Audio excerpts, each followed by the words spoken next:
So this year, the Teenage Mutant Ninja Turtles cartoon I grew up with turns 30 years old. And I thought, hey, why not go ahead and rank all of the Ninja Turtles films? I've also started showing them to my kids, some of the, like Ninja Turtles 2, The Secret of the Ooze, and the old cartoons that I grew up with. So that's kind of fun, and that's what sparked me doing this particular ranking video. And what makes that particularly interesting is the Ninja Turtles series started as a more adult-themed, darker comic book, and very quickly the rights were sold and licensed to the cartoon I grew up with that I'm now showing to my kids, as well as to the toy line. And then those movies came out that I grew up watching, and the first one kind of mixes the tone of the cartoon and the comic books a little bit. And then by the second film, they're dancing with Vanilla Ice. And around the same time, there was like a touring Ninja Turtles band that actually the comedian Michael Ian Black was on that tour with it.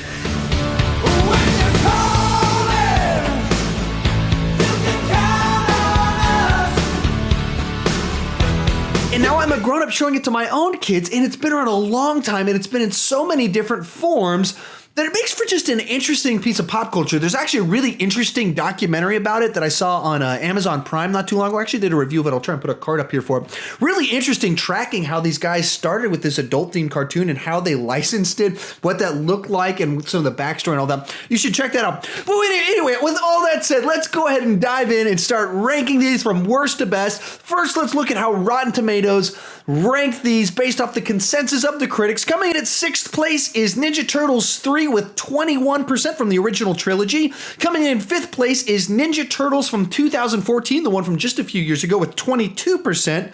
Coming in at 4th place is Ninja Turtles 2, The Secret of the Ooze, with 32%. Coming in at number 3 is TMNT, the CGI animated film from 10 years ago, with 34%. Coming in at number 2 is Ninja Turtles Out of the Shadows, with 38% from last year. And coming in at first place with only 40% is Teenage Mutant Ninja Turtles, the movie, the one that I saw back in theaters, loved it, and still actually love it to this day. But it only has 40%, which is interesting. All of these movies have done really bad with the critics. Even the one that grown-ups like me that have been watching it for almost 30 years, the one that we love, have nostalgia for, 40% with the critics. So with that said, before I dive into my actual ranking of it, go ahead and put your list down below in the comments section. I'd love to hear your thoughts on it, get some discussion going, and see how if there's kind of a generational difference in how these are interpreted, because I grew up on the old ones and have some strong opinions. People my age have a pretty set opinion on those first 3 films and a pretty set opinion on the ones that come out over the last few years, and we never watched the CGI one. So with all that said, here is my ranking of these films. Coming in number 6 for me is going to be Teenage Mutant Ninja Turtles 3. Now, I saw this one when it came out in the theater, and even as a 12 or 13-year-old, didn't like it at all. The only thing I remembered about it is it was in the past. Casey Jones returned, but seemed wasted. And that song towards the end of the movie where it goes, oh, oh, oh, oh, oh, oh, oh, oh. Sorry, I'm going to stop singing. That's all I remembered about it, and I never rewatched it. Rewatched Secret of the Ooze, constantly had a VHS, wore out my VHS tape. Rewatched the original one from 1990 on constant loop. I never once rewatched Teenage Mutant Ninja Turtles 3 until last night.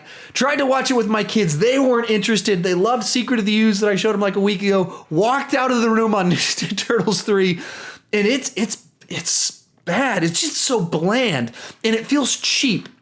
Everything set in present time is in the sewer or in a bar, like very clearly shot on studio lots. They didn't go to New York City. They didn't go out to film it. Very contained sets. So the first like 25 minutes of the movie, everything with the Ninja Turtles is in their lair. I mean, no establishing shots, nothing in New York City. Then they go back to the Japan because it's like a time travel story. And you're not engaged with any of it. There's nothing, like the villain is so forgettable. There's all these feudal Japan conflicts, controversies, who's on what side, that they don't give you enough information for you to be able to follow it. You don't care about any of the human characters. Even Casey Jones, that I'm biased to like, that was so good in the original one, is just bland here. It's kind of like they gave it like, he was really popular in the first one. Let's give him a paycheck to get him back. And so he's actually in 2 different roles in the movie as both present day Casey Jones, who's totally wasted just babysitting adults, and then in the past is a guy that you don't really care about, that's I guess supposed to be his ancestor from 400 years ago. Just all around a bad movie. And the thing that is just bizarre about it is the costumes of the turtles just look so much worse than they did in parts 1 and 2. They look so cheap, and just the design, like speckles on them, and like everything about them looks bad. The design is bad. The martial arts isn't as good, and they're always moving slow because they had to, because they're in big rubber suits. But they're even worse here. All around, does not work. And April O'Neil is so incredibly whiny in this. She's insufferable in it. Every decision they made, every direction they went doesn't work. It's cheaper. It's not as good. And the execution isn't good. Everything about it is just not as good as it was before. And so all in all, yeah, it's so bad. If you're like me and you haven't watched it since the 90s, actually, I put out a Facebook status update saying I was watching it. A bunch of my buddies that are mine were like, is it as bad as I remember? I was like, yes, it is just as bad as you remember. So don't rewatch it. Don't make your kids watch it like I did. Sorry for the interruption. I wanted to talk about the single biggest thing you can do to support my channel, and that's to become one of my official patrons by supporting me financially directly on my Patreon page. If you do that, you get kind of special influence into my page in that I ask my patrons every month, what movie would they like me to review? What subject do they want me to address in a video? And essentially they get a personalized video made directly for them each month. I also give them special influence into my future projects I'm working on, give them shout outs, and like in this video right here, I put a list of their names up on the screen because I want to support their channels as well. So if you'd be willing to support my channel because you're a big fan of what we're doing and you want me to continue doing this, please consider supporting me on Patreon. With all that said, let's continue. Coming in at number 5 for me is going to be TMNT. I did a double feature of bad Ninja Turtles movies last night. Watched it last night for the first time. And I mean, I guess it's better made. It better accomplishes what it's going for. But it's still not good. The whole thing feels off and ill-conceived the same way that Ninja Turtles 3 felt off and ill-conceived. In that when you go into a Ninja Turtles story, there's certain things that you kind of like. Kind of by default, you want to see Shredder and the Foot Clan in New York City, and that's kind of like default kind of what you want. And you can go off of that a little bit, but that's our baseline for what we want out of these. And this one starts off talking about 3,000 years ago and monsters coming to Earth, and it's almost a Lord of the Rings-esque prologue, which with Lawrence Fishburne narrating it. And so right off the bat, you're like, huh, this is a bit weird. And then when it cuts to present day, it's in Central America and April O'Neil's doing a story down there. It just feels off. And there's monsters and an invasion, all sorts of things that they do have a history in Ninja Turtle type story. That's all true in there. But as your base level, if we're going to do a CGI Ninja Turtles story set in this new continuity, it's a strange direction to go. And at the point in time this came out, it had been 15 years since we'd seen any Ninja Turtles. So it's not like going back to Shredder would feel like, what? Why are we going back to Shredder? It felt like, what? Why are we telling this type of story? And they've got Casey Jones in there, and he feels kind of dopey, especially the way he's introduced. He's voiced by Chris Evans, so I was kind of like, oh, this would be pretty cool. Chris Evans, before he was Captain America, when he was just an up-and-coming actor, did this voice. That's pretty cool. And Sarah Michelle Gellar, who's April O'Neil. But it never really comes together. It's not awful. It feels like an episode of a modern-day Ninja Turtles cartoon. Like, if you chop this up into 3 pieces, and this was 3 episodes of it, I'd be like, oh, that's a perfectly fine little cool story arc they did. But as the CGI movie in this Ninja Turtles continuity, just seemed like such an odd direction for them to go with it. So all in all, that's kind of how I would fall on it. I didn't care for it. It seems like perfectly fine to show my kids, not one that I would rewatch on my own time again. So these bottom 2 never would rewatch. Pretty big gap between these ones and the next ones. And coming up next on my list at number 4 is going to be Teenage Mutant Ninja Turtles 2014. Now, really, this, from my mind, it's kind of a tie between this one and Out of the Shadows. They're pretty equal to me. I would say that Ninja Turtles 2014 is a better written and directed film, but I would say the idea, storyline, general concept of Out of the Shadows is a little bit more interesting to me, and that's kind kind of how I was judging which one went over the other one. Which am I most likely, if I'm going to rewatch one of them right now, which one would I prefer to put in? I would prefer to put in Out of the Shadows, even though it's not as well made of a film. So anyway, let's talk about Ninja Turtles 2014. And there's a lot of people like me were really skeptical going into this movie because Shredder looked like a big mech warrior that was 10 feet tall, because the Ninja Turtles looked like they were 8 feet tall, roided out freaks that just so over the top, because the Foot Clan seemed to be replaced by these military type guys, because Megan Fox was going to be April O'Neil, all sorts of big gigantic question marks, and the end result was a very watchable Michael Bayified version of the Ninja Turtles. The Ninja Turtles themselves were fine. Too big, I think, by making them that tall. They wrote themselves into a corner that you had to then make Shredder this big mech warrior creature. They wrote themselves into a corner with that. But if they'd been down to 6 feet tall or something, a more reasonable size, their actual personalities, the voice talent, I thought all of that worked perfectly fine. I enjoyed them. They had some of the right types of jokes, comments. All of that worked. And actually, Megan Fox didn't bother me in the role. I've kind of come around to her being in movies, and she doesn't bother me. She has a certain charm to her in her limited acting range. But really, the villains, all the Michael Fichtner or the William Fichtner character, and that apparently he was supposed to be Shredder, and then through rewrites, when people were like, "No, you can't have this white man as Shredder. You can't do that." Through rewrites, then there's an actual Shredder in it that you see in the actual shadows in it. All that stuff. It's like they just. Such bad ideas. Going back to the same problems with the other films behind on this list, just bad ideas. You don't have to overthink Shredder and the Foot Clan. It's pretty straightforward what you need to do and what you should do and what we want in that, and that's Shredder's came over here and gets a bunch of teenagers to be ninja people. All the stuff that we see in the other ones is pretty straightforward what we want in that and what you can do with that. And so all this military, armed forces, Shredder's a mech warrior, you're overthinking it. And it feels like the problem with most modern day blockbusters is they're trying to justify their budget. They're trying to make big spectacle films that are bigger than they need to be, bigger than the story justifies, so that you can have these big CGI things, and therefore the budget gets bloated, therefore there's an expectation of more spectacle, therefore you need Shredder to be massive, therefore we have to blow up buildings, therefore we're blowing up the sewers. Everything escalates, and none of it is as powerful as it was in those early 90s films. So that's overall, I mean, just if they made the Ninja Turtles 6 feet tall, Shredder's just Shredder, and the Foot Clan is just the Foot Clan, a bunch of ninjas in the sewers, the whole thing's stupid. So we don't need to have military guys to explain why we don't need it. Just fight guys in the sewers, fight them on the streets, stopping crime, do it normal.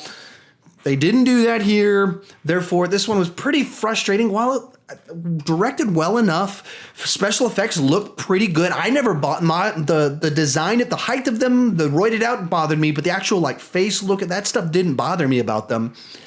So I wish they'd been more, not grounded, but more back to the basics with the story, not trying to be clever with it. Don't need to be clever with this. The source material works. Anyway, sorry, ranting too long about how Michael Bay screwed this up. Coming in at number 3 is going to be Teenage Mutant Ninja Turtles Out of the Shadows, the one that came out last year. Now, like I said, this one's really on par. These could be tied for number 3 and number 4 together.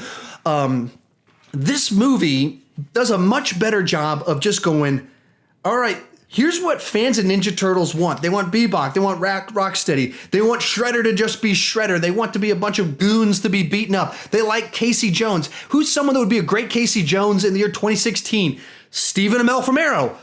Perfect guy to cast in that year for this type of budget. Perfect Casey Jones. Wonderful pick. Maybe some Krang in there. All of these things line up nicely with what fans of Ninja Turtles would want. And then there's the script for this movie and the direction, and they screwed all of it up. I mean, they just botched it. Still watchable. Like I said, I prefer to watch it over there one. Both of these ones are watchable for me. Waiting for my kids to get excited for them. That's the type of thing I'd rather sit and watch with them than most of the stuff they watch. But both of these just feel like wasted opportunities. Like Stephen Amell in this as Casey Jones is a terrible Casey Jones. Not because he's terrible, but because the way they did the character is weird. Like he's like a security guard that let some people get away, and so he's trying to track them down. But he's like a really nice guy. He doesn't have the bad boy attitude, which is a really weird pick if you're going to get Stephen Amell, who plays a brooding, angry, violent guy on Arrow, and then you put him in this as like the nice guy, which he can play the nice guy just fine. This is not Casey Jones. Casey Jones is supposed to be the violent vigilante that teams up with them. So it's such a weird pick. And then just stuff that feels like studio heads in that he only wears the mask, I think in one scene, maybe two. But it's like the classic Casey Jones look is this much of the movie because we got to see Stephen Amell's face, and just bizarre choices like that I don't understand why you would have Casey Jones design this whole cool thing with Stephen Amell and then not do it right, not have the character right. And if you're on the internet, if you're in certain circles, you kind of heard the murmurings that the script on this movie was really rushed. I've heard a couple things about, just they had to get it in production. They wanted the movie out in 2 years. And when you're doing that with a movie with this much CGI and stuff, you just kind of got to get that script out. And it really shows on this movie because it has all the right elements, Baxter Stockman, Krang. But the way each individual scene might work, but the dialogue in it, the action works, but the dialogue in it feels like just filler. They had to have something to fill the spot. So there's some joke type moment, but the joke they say isn't funny. So it feels like a first draft of like, we just got to get the structure in place so we can start working on design. And then they went, well, we got to go into production. I guess we're done. And they never rewrote the dialogue. They never worked out the story to flow. It just feels like excuse to get to action sequence, to get to the next action sequence. And then, Krang shows up 15 minutes into it, disappears for an hour, shows up in the third act. Stuff like that happens when you don't have a well-developed script that incorporates all the elements and storylines you want to work in there nice and smoothly. And so in this case, not smooth at all. And so overall, very frustrating film. A movie I really want to like. And every time I watch it, every time I put it on, which has been, I think, 3 times I've watched it. And by 3, I mean 2, I think. Both times it was like, I almost really like this, but I'm lying to myself. I only marginally like it, and I'm very frustrated by it. So these 2 middle ones in here, they're watchable, but they're very flawed films in different directions. One having really bad ideas with Shredder in the foot, and the other one just being a poorly executed film with better ideas that should have been the movie we wanted. It still wasn't really the movie that we wanted. Hey guys, sorry for the interruption, but I wanted to talk real quick about something called MoviePass. MoviePass is the way I pay for all of the movies I go and see the theaters. Here's how it works. I pay $45 each month, and they send me a credit card. Whenever I want to go see a movie, I open up their app. When I get to the theater, select the movie, they put the money on the credit card, and I can go and see the movie. There's a couple catches in that. You can only see any movie 1 time per month, and you can only see 1 movie per day. But if you go to the movies once per week, it pays for itself. Now, I go to the movies 2-3 times a week, so I pay would have like $150 worth of movie tickets, if not for MoviePass. It saves me a ton of money. Now, if you only go see 3 movies a month, not a good deal. But if you're like me and you see 5 or more movies, it pays for itself. I highly encourage you to use it. It works really easy. They got great customer service. If you want to sign up for it, use the link down below. It helps out my channel. If you just go to their website, it doesn't help my channel. So I wish you to help out my channel. Use the link down below. It really is a great service. If you go see 5 or more movies per month, I highly recommend it. With that said, let's get back to our video. Coming number 2 for me is Teenage Mutant Ninja Turtles 2, The Secret of the Ooze. Now, to be fair, I saw this when I was 9 years old at a friend's birthday party. It's been with me my whole life. This is a just classic nostalgia film for me. I've seen it dozens upon dozens of times, can almost quote along the movie. And so when I rewatch it, I just like it. I really enjoy this movie. This is one for me. If you guys, the younger guys that didn't grow up watching it, if you can chime in the comment section, tell me, how do you watch this as a younger person? Because I totally get this is a cheap looking movie.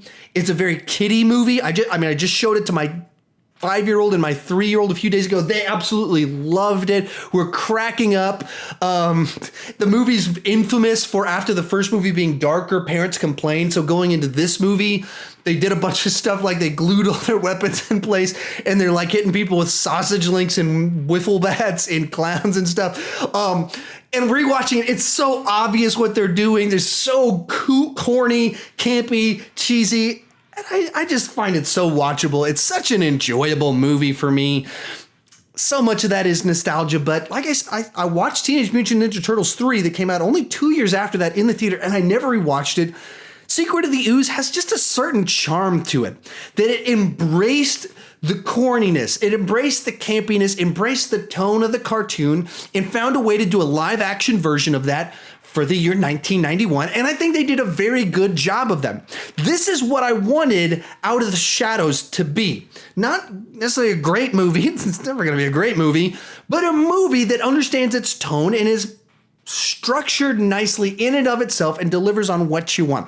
And rewatching a few things that growing up with I really enjoyed, like Keno, the Ernie Reyes Jr. character back in 1991. Ernie Reyes Jr. was this really young martial arts guy. He had a TV show, and they just called Sidekicks. So he's kind of this up-and-coming guy, and he's had a career in Hollywood, just not really as a leading man. So I loved him in this movie. Rewatching it, he's pretty whiny. I don't remember if it excuse me, came out before or after this. We did this movie called Surf Ninjas with Leslie Nielsen. Loved him in that too. I actually was his character from that in for Halloween one year whenever Surf Ninjas came out. Anyway, fun fact about who I dressed up as for Halloween in like 1992. But the character's pretty whiny, and besides a couple cool scenes, pretty useless in this. Like they just wanted to put like a teenager character into it that was a little bit more relatable than Casey Jones, which did work, but also loved Casey Jones in the first one, so you also could have had Casey Jones come back. Anyway, it's a corny movie. It's so dated with some of the references, Vanilla Ice showing up. You can tear this movie apart easily, and the plot holes, nonsense in some of it, even the timeline of, wait, is this like the next day after the last movie ended? And they've already moved in with April and settled in, but Shredder's still at the garbage plant or the landfill. There's so many problems with it. It's just so charming for me. It's so enjoyable. So all in all, I just love this movie. I really do. I've watched it 2 times in the last 3 days, and I could rewatch it again tonight if my kids wanted to, and I'd be on board with that. But coming in at number 1 is Teenage Mutant Ninja Turtles, the movie, the original from 1990. Another one I saw in the theaters when it first came out. I even remember the theater I went to go see it at. And this is a movie that I watched a ton as a child, and then, took like 15 years off watching it or whatever, because I grew up and I was like, I don't watch Ninja Turtles anymore. And then rewatching it, I don't know, about 5 years ago, I was like, this movie is actually just pretty good. This is just a good movie. This isn't nostalgia, and I can see maybe some of the Jim Henson makeup, costumes could seem dated to people used to CGI. But for me that grew up in the practical effects era, the CGI looks weird to me, and the practical costumes in this age incredibly well, look really good. And for that reason, this movie ages really well for me. And there's a lot of things about it that work that you wouldn't think they would work. So the April O'Neil in this is different from the ones in 2 and 3. They replaced her after this, and so I kind of thought, I assumed she wasn't good in it. But rewatching it, she's really good in it, and she has great rapport with guy playing Casey Jones, Elias Koteas, or however you pronounce his name. He's had an ongoing acting career in a ton of stuff that you've seen. And so they have great chemistry between the two of them that you want to see more of. That's like missing in the other 2 films of these 2 characters that just go back and forth against each other really nicely.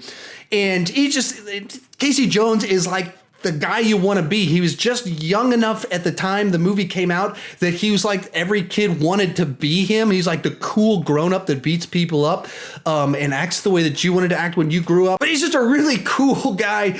April's I don't know what happened to this actress. I guess she's done some other stuff. I have IMDb'd her, but she didn't have as successful a career as he did. But overall, just the story arc of it, it's the classic Ninja Turtles story of April O'Neil discovers the Ninja Turtles, Shredder's forming this group of ruffian teenagers into this Foot clan, and they're stealing stuff, and so the Ninja Turtles have to stop him, and this ties back into their origins, and it's just the classic story told nicely, the right elements of brotherhood that just resonates with most people. This idea of brothers forming together that care about each other, with Splinter as their mentor, raising them.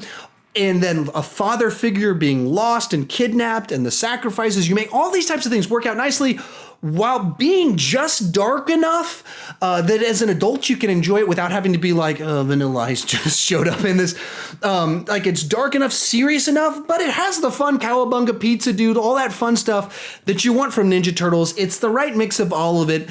This is really what just if Michael Bay just looked at this one and said, hey, with modern technology, how can we do that? We don't need to rethink it. We don't have to outthink it. At the time that the new one came out, it was 24 years after this movie. You can just rip this one off. You can just copy the formula of it. You don't have to be clever. You don't have to have mech warrior robot suits, gas trying to kill everyone in the city, army guys. You don't need any of that stuff. It's just a simple Ninja Turtles story, and if they'd done that, made the movie for half as much money, it would have made a lot more money. It would fit right, and anyway, I've got a lot of ideas from Michael Bay on what you should do with your life.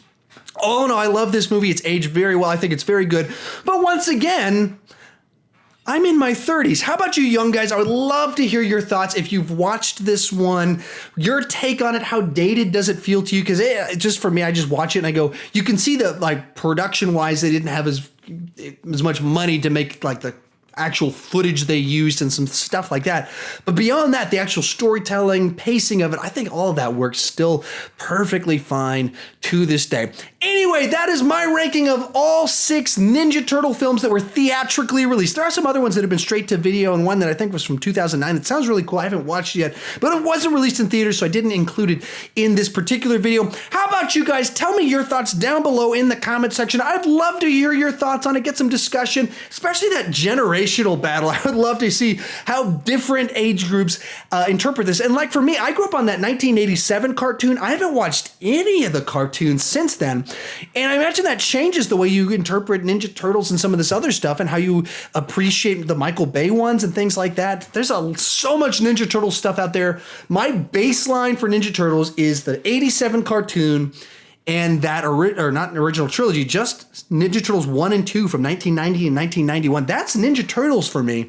Everything else, I haven't read the comic books. I haven't watched the other stuff. And so that's my baseline for interpreting it. Younger guys, I'd love to hear your thoughts on how you interpret that stuff in the comment section down below. If you're new to my channel, please consider clicking that subscribe button. I do movie reviews, TV reviews, and every week I put out these ranking videos, normally about the actual kind of hit franchises that are out. Like I'm doing Spider-Man this weekend, as well as ranking all the MCU movies early next week. That's what's coming up, because we got the Spider-Man movie coming up, but also talk about ones I just want to talk about, like Ninja Turtles today. So that's my channel. I don't want to just talk about movies. I want to talk about movies with you. Join me in the comment section down below. Click that subscribe button, and thank you so much for watching.